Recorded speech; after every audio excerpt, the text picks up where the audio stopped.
2024 मध्ये नरेंद्र मोदींची होणार नाही हार, कारण विना गावीत का है नंदुरबार. मैं यहाँ आता रहूंगा, मैं यहाँ आता रहूंगा बार बार.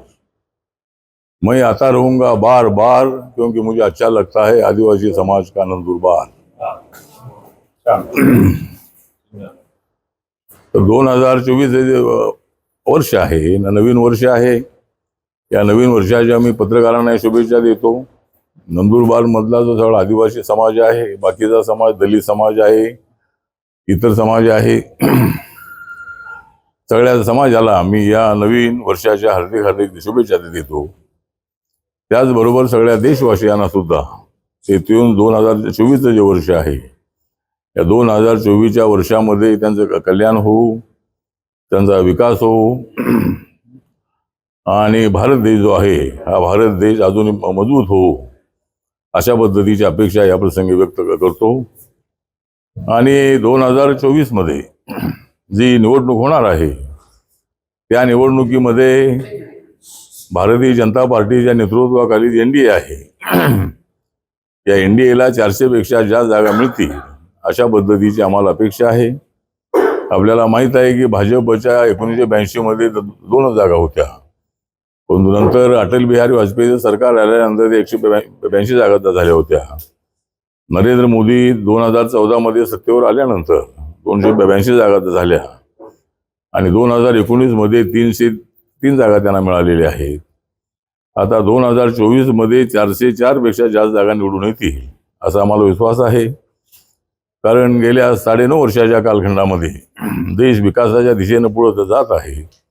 देशातल्या प्रत्येक जातीच्या धर्माच्या माणसाला न्याय मिळवण्याचा प्रयत्न सुरू आहे. हिंदू असेल, मुस्लिम असेल, शीख असेल, ईसाई असेल, जैन असेल, बुद्धिस्ट असेल, किंवा सर्वच क्षेत्रातल्या लोकांना न्याय देण्याचं जे काम आहे, हे काम नरेंद्र मोदींच्या काळामध्ये होत आहे.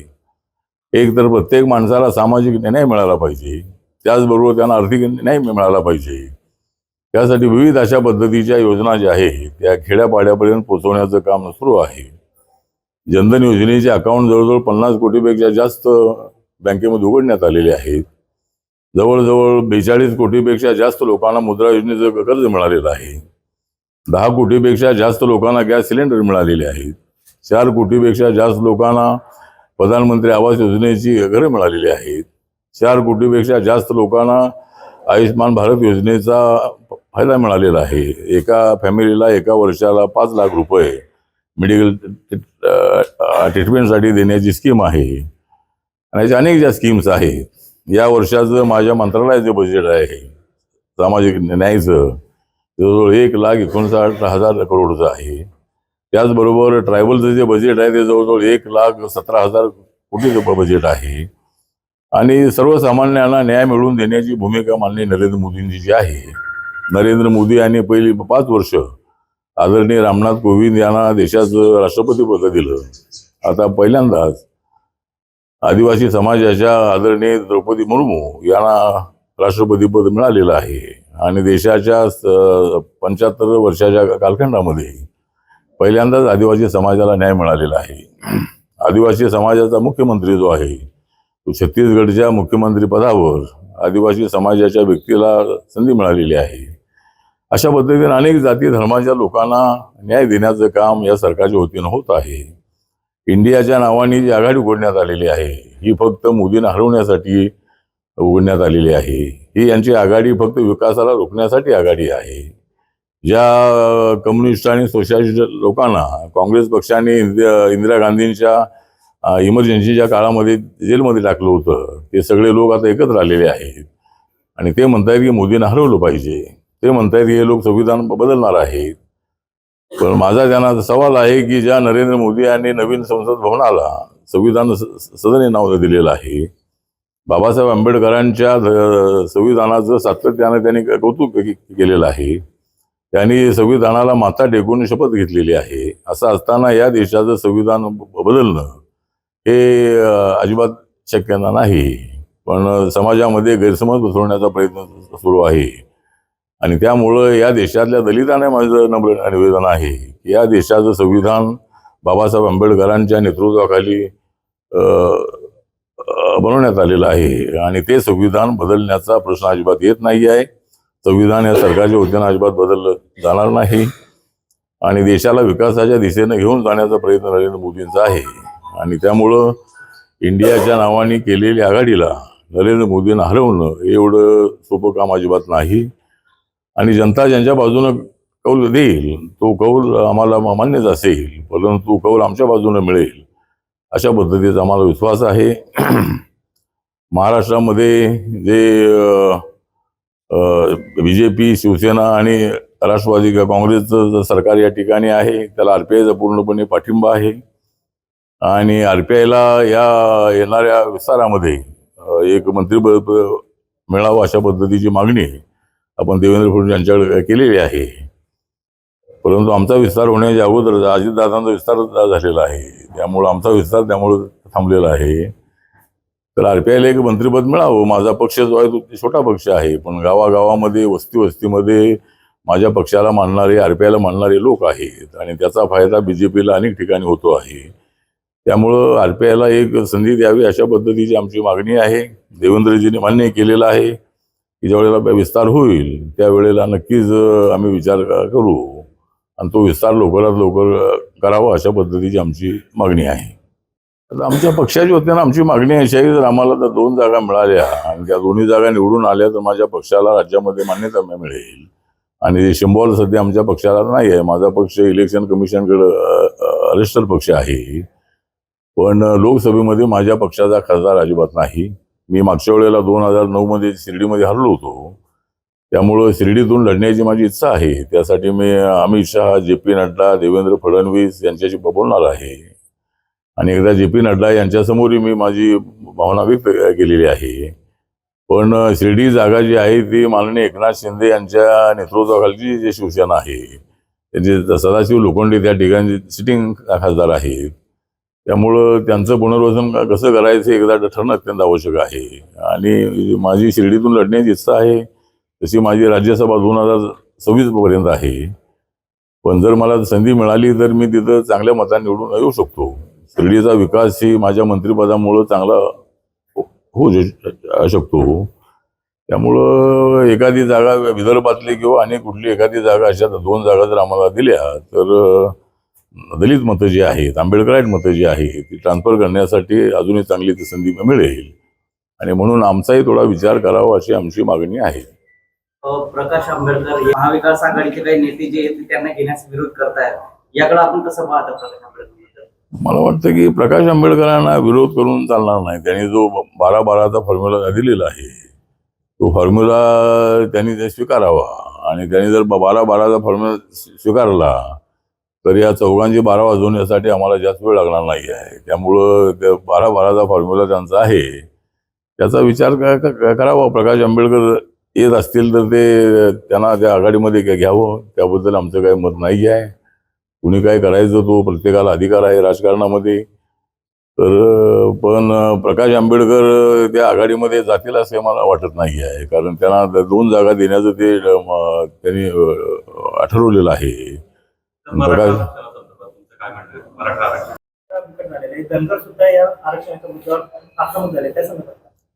धनगर समाजाची मागणी आहे, त्याचा अभ्यास व्हावा. धनगर समाजाची मागणी आहे, त्याच्यामध्ये ट्रायबलमध्ये नवीन जाती टाकण्यासाठी ट्रायबलांचाही विरोध आहे. त्यामुळं जर अशा पद्धतीनं काय करायचं असेल तर अशा काही जाती राहिल्या असेल ट्रायबलचं कॅरेक्टर असणाऱ्या तर त्यांच्यासाठी वेगळी कॅटेगरी करून निर्णय घेतला तर ट्रायबलचा विरोध राहणार नाही आहे. परंतु ट्रायबलमध्ये टाकायचं म्हटलं तर त्याला ट्रायबलचा विरोध आहे. त्यांचा आग्रह आता मी पिंपळनेरच्या याच्या कार्यक्रमामध्ये होतो त्या ठिकाणी हा मुद्दा मांडण्यात आला की बाबा आमच्यामध्ये कोणाला टाकू नका. पण धनगर समाजाचं म्हणणं आहे की बाबा आम्ही दऱ्या कपारीमध्ये राहिलेलो आहोत, त्यामुळे आम्हाला ट्रायबलचं स्टेटस द्यावं. त्याचा विचार जो आहे तो वेगळी कॅटेगरी करून त्याचा विचार होऊ शकतो. सर, केंद्र सरकारने नवीन कायदा काय म्हणतो? तो जो कायदा केलेला आहे त्यामध्ये सरकारची भावना एवढीच आहे की प्रत्येक वर्षाला लाखो लोकांचा मृत्यू हा रोड ऍक्सिडेंटमध्ये होतो आणि चालक जे आहे ते चालक अनेक वेळेला दारू पिऊन गाडी चालवतात, किंवा त्यांना त्याच्यावर काहीतरी त्याची नियमावली ठरवली पाहिजे. रात्र गाडी चालवतात, 12 तास, 18 तास, 20 तास गाडी चालवतात आणि त्याच्यातून ऍक्सिडेंट होतात. त्यामध्ये अनेक लोकांचा मृत्यू होत आहे. म्हणून सरकारने कायदा केलेला आहे की बाबा ऍक्सिडेंट होऊ नये, थोडी ड्रायव्हरवर दहशत असावी, या दृष्टिकोनातून तो कायदा केलेला आहे. तो ड्रायव्हर अन्याय व्हावा अशी भूमिका त्यांची अजिबात नाही आहे सरकारची. तर लोकांचा मृत्यू जो होतो आहे तो होऊ नये अशा भावनेने तो कायदा केलेला आहे. आता ट्रक ड्रायव्हरांचं जर आंदोलन आहे तर सरकार त्या संबंधामध्ये विचार करेल. त्यांच्या काय सूचना आहेत, काय मागणी आहेत, त्यामध्ये कायद्यामध्ये काय नवीन अमेंडमेंट होऊ शकतात का, या संबंधामध्ये विचार व्हायला काही हरकत नाही आहे. विरोधकांकडून आरोप केला कोर्टाचा निकाल आला, हा जो विषय आहे तो गेली अनेक वर्ष हा प्रलंबित होता आणि त्या ठिकाणी एक तर बाबरी मस्जिद होती गोष्ट खरी आहे, पण बाबरी मस्जिदीच्या अगोदर त्या ठिकाणी राम मंदिर होतं आणि एका पुरातत्व खात्याच्या मुस्लिम अधिकाऱ्यांनी जी सगळे पुरावे दिलेले आहेत कोर्टाला. त्यामुळं कोर्टाने कायमचा हा वाद मिटावा म्हणून ती जागा राम जन्मभूमीला देण्याचा निर्णय घेतला आणि त्यानंतर मग कामाला सुरुवात झाली. त्या ट्रस्टने कामाला सुरुवात केली आणि ते जे काम आहे ते काम आता पूर्णतः झालेलं आहे, म्हणजे होत आहे. आता 22 जानेवारीला त्याचं उद्घाटन आहे. त्यामुळं निवडणुका डोळ्यासमोर ठेवून काय राम मंदिराचं उद्घाटन होते असं नाही आहे. तो किती गेले अनेक वर्षांचा प्रलंबित तो प्रश्न होता आणि या देशामध्ये बाबासाहेब आंबेडकरांचं संविधान आहे. या संविधानामध्ये सगळ्या धर्मांना आपापला अधिकार दिलेला आहे. फक्त एका धर्माने दुसऱ्या धर्मावर अन्याय करू नये, एका धर्माने दुसऱ्या धर्माबद्दल अनादर ठेवू नये. आणि लोकशाहीमध्ये आपल्याला बाबासाहेबांची भूमिका जर असेल तर ती खरी हीच आहे की सर्व धर्म समभाव, सेक्युलरिझमचा अर्थच असा आहे की सगळ्या धर्माने आपापले धर्म पाळावेत. आणि त्याप्रमाणे आता हे जे उद्घाटन होणार आहे त्याला मला वाटतं अनेक लोकांना निमंत्रण आहे. महाराष्ट्रातल्या 350 नेत्यांना, काही साधू संतांना, अनेक लोकांना, काही उद्योगपतींना निमंत्रण मिळालेलं आहे, काही लोकांना मिळणार आहे. तर त्याचा सर्वांनी याला जायला काही हरकत नाही आहे. हा कार्यक्रम काही बीजेपीचा नाही आहे. संजय राऊत सारखा आरोप करतायत की हा कार्यक्रम बीजेपीचा आहे, हा कार्यक्रम बीजेपीचा आहे. हा कार्यक्रम बीजेपीचा अजिबात नाही आहे. निमंत्रण पत्रिका बीजेपीची अजिबात नाही आहे. ही निमंत्रण पत्रिका त्या ट्रस्टची आहे आणि त्या ट्रस्टच्या वतीनं सगळ्यांना निमंत्रण देण्यात आलेलं आहे. त्यामुळं आणि सुप्रीम कोर्टाने 5 एकर जागा ही मस्जिदीसाठी दिलेली आहे. तिथून काय अंतरावरती 5 एकर जागा त्या दिलेली आहे. त्या ठिकाणी एकदा राम मंदिर झालं की मुस्लिम समाजाने त्या ठिकाणी मस्जिद बांधावी अशी आमची त्यांना सूचना आहे आणि आमच्या सरकारचा मुस्लिम समाजाला विरोध अजिबात नाही. राज ठाकरे महायुती दिसला संकेत देत आहेत, आपला विरोध राहणार आहे राज ठाकरेंना. नाही, मला वाटतं की राज ठाकरे काही आमच्या महायुतीमध्ये येणार नाही आहे आणि ते येणारे नाही आहेत आणि आम्ही घेणारे नाही आहे. त्यामुळं राज ठाकरे येतील असं वाटत नाही आहे आणि राज ठाकरे येण्यामुळं बीजेपीचं बाहेरच्या राज्यामध्ये नुकसान होऊ शकतं. त्यामुळं राज ठाकरे यांनी घेतलेल्या ज्या भूमिका, उत्तर भारतीयांना विरोध आहे, मुस्लिमांना विरोध आहे, अशा भूमिका घेतलेल्या असल्यामुळं एक तर ते शिवसेनेतून बाहेर निघाल्यानंतर त्याने जो फ्लॅग बनवला होता त्याच्यामध्ये ते निळा रंग होता, हिरवा रंग होता, भगवा रंग होता. पण नंतर त्यांनी सगळे रंग बदललेले आहे. त्यामुळे त्यांना रंग बदलवण्याची त्यांना आदत आहे असं म्हणता येणार नाही. परंतु आता ते हिंदुत्वाचा बुरखा घेऊन ते आता मैदानात उतरलेले आहे. राज ठाकरे एक महाराष्ट्रातले नामवंत असे नेते आहेत, अत्यंत चांगले पराठी वक्ते आहेत. बाळासाहेब ठाकरे यांचे वारसदार तर उद्धव ठाकरे आहेतच आहेत, पण राज ठाकरे सुद्धा त्यांचे वारसदार आहेत आणि त्यामुळं ते येतील असं मला वाटत नाही आहे आणि ते अजून काय त्याचा निर्णय झालेला नाही आहे. पण माझा काही व्यक्तिगत त्यांना विरोध नाही आहे. माझं आणि त्यांचं काही त्या दुश्मनी अजिबात नाही आहे. तर ते महाराष्ट्रातले नेते आहेत, ते आमचे भारतीय सिटीजन आहेत. त्यामुळं असा विरोध करण्याची भूमिका माझी अजिबात नाही आहे. वैचारिक भूमिका म्हणून माझा त्याला विरोध आहे. साहेब, राज्यामध्ये असे बरेचसे वस्तू आहेत की ज्याची आवश्यकता नंदुरबार जिल्ह्यासारख्या दुर्गम भागामध्ये देखील आहे. तर तालुका स्तरावर अशी सामाजिक न्याय विभागातर्फे मुलांना वसतिगृहाची व्यवस्था करण्याचं काही नियोजन आहे? नाही, सामाजिक काय माझ्या लक्षात आलं नाही का? सामाजिक आपले शासकीय शासकीय ज्या योजना आहेत त्या योजना गावापर्यंत पोहोचवणं हे आमच्या सरकारचं मुख्य उद्दिष्ट आहे. आणि ज्या योजना पूर्वी पोचल्या नाहीत. पूर्वी राजीव गांधीच म्हणायचे की आम्ही 100 रुपये एक रुपया आम्ही मंजूर केला की त्यात ते 15 पैसे खाली पोचत नाही आहेत. पण आता मात्र सगळे पैसे खाली पोचत आहेत. त्यामुळे जे बजेट आमचं आहे ते बजेट ज्या लोकांसाठी आहे तिथपर्यंत पोहोचवण्याचा आमचा प्रयत्न आहे. आणि कुठेही भ्रष्टाचार झाल्याचं आपल्याला 9.5 वर्षामध्ये आपल्याला कुठलंही प्रकरण आढळणार नाही आहे. पण आमचा प्रयत्न एकदम सगळ्यांचं भरवलं असं नाही आहे. त्यांच्यापेक्षा हॉस्टेलचे हा? काय हा तर वसतिगृह जे आहे ते आता वसतिगृह सगळ्या तालुक्याला वसतिगृह करण्याचा निर्णय मी मंत्री असताना झाला होता. आणि आताही अनेक 300-350 वसतिगृह ही सरकारी आहेत समाज कल्याणची. आणि बाकीचे NGOची पण बरीच वसतिगृह आहे. त्यामुळं अजूनही हा राज्य सरकारचा विषय आहे. त्यांनी वसतिगृह सगळ्या तालुक्यांना द्यावी, त्याची संख्या वाढवावी आणि मुलांना शिक्षणापासून वंचित ठेवण्याचा प्रयत्न होऊ नये अशी आपली भूमिका आहे. त्यासाठी नक्की मी मुख्यमंत्र्यांशी बोलून अजून त्यासाठी प्रयत्न करेन. शेतकऱ्यांना हमी भाव मिळत नाही, यासाठी केंद्र सरकार काय भूमिका घेणार आहे? त्याच्यासाठी आता एक हमी भावाच्या संबंधामध्ये निर्णय होणं आवश्यक आहे. एक तर हे जे कापसाचे चढ उतार होतात किंवा इतर कांद्याच्या संबंधामध्ये सुद्धा असा प्रयत्न होतो. कधी कांदा एकदम महाग होतो, कधी अस्वस्थ होतो. पण उत्पादकांना मात्र त्याचा हमी भाव जो आहे, जर एकदा 10-12 रुपये 15 रुपये किलो असा जर कांद्याचा भाव ठरला तर मला वाटतं की त्या संबंधामध्ये विचार व्हायला हरकत नाही आहे. पण कधी कधी अचानक कांद्याचा भाव 1 रुपया 50 पैसे असाही होतो. त्याचा शेतकऱ्यांना मोठं नुकसान होतंय. त्यामुळं त्यासाठी नक्की आमचं सरकार त्या संबंधात विचार करेल.